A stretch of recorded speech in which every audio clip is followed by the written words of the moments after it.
Kemudian, banyak eksportir pemula sudah punya buyer, sudah siap barang, bahkan kapal sudah ada.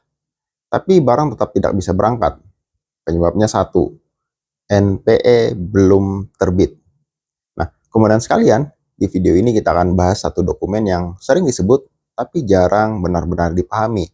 Namanya Nota Pelayanan Ekspor atau NPE.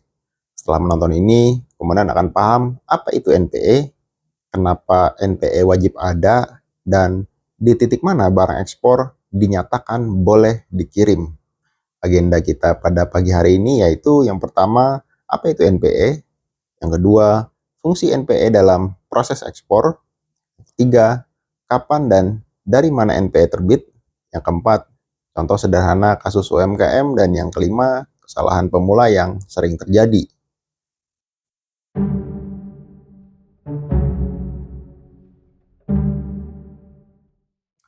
Kemudian, NPE adalah dokumen resmi dari Bea Cukai. NPE menyatakan bahwa barang ekspor sudah diperiksa secara administrasi dan diizinkan untuk dimuat. Sederhananya, NPE adalah lampu hijau dari Bea Cukai. Tanpa NPE, barang tidak boleh naik kapal atau pesawat. Contoh sederhananya seperti ini. Kemudian kirim kopi ke Jepang.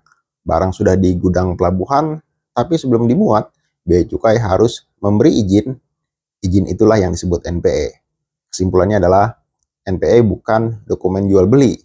NPE adalah izin ekspor.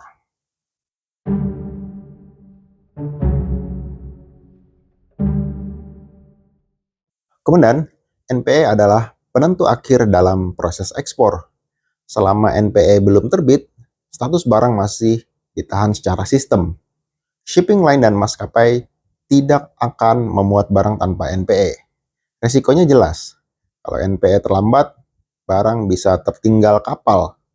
Biaya gudang bisa bertambah, jadwal kirim ke buyer bisa gagal.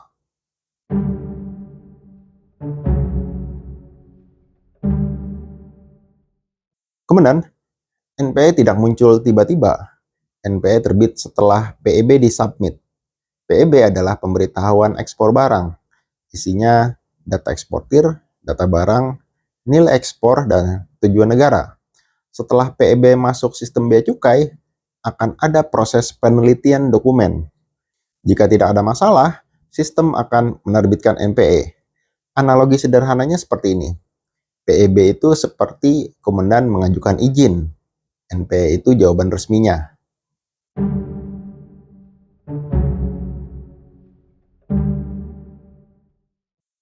Kemudian bayangkan UMKM kerajinan kayu di Jepara. Bayar dari Australia sudah kirim PO. Barang sudah packing dan siap kirim. Forwarder sudah booking kapal. Tapi data HS code di PEB salah. Sistem bea cukai menahan proses. NPE tidak keluar. Akhirnya barang tidak ikut kapal. Masalahnya bukan di barang. Masalahnya di data PEB yang berujung ke NPE.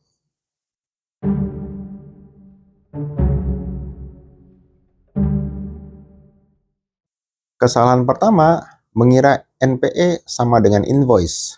Ini salah besar. Invoice adalah dokumen komersil. NPE adalah dokumen izin.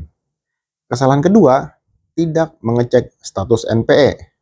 Banyak pemula berpikir kalau PEB sudah dikirim berarti aman. Padahal tanpa NPE, ekspor belum selesai. Yang ketiga, menyerahkan semuanya tanpa paham alur. Bekerja dengan forwarder itu boleh, tapi kemudian tetap harus paham posisi NPE. Nah, sebagai penutup, komandan sekalian, nota pelayanan ekspor bukan sekedar istilah teknis. NPE adalah penentu apakah ekspor benar-benar bisa jalan. Kalau komandan paham NPE, komandan selangkah lebih siap jadi eksportir yang rapi dan profesional. Kalau komandan pernah mengalami NPE tertahan atau belum pernah ekspor sama sekali, tulis di kolom komentar. Jangan lupa subscribe agar komandan tidak salah langkah di proses ekspor berikutnya.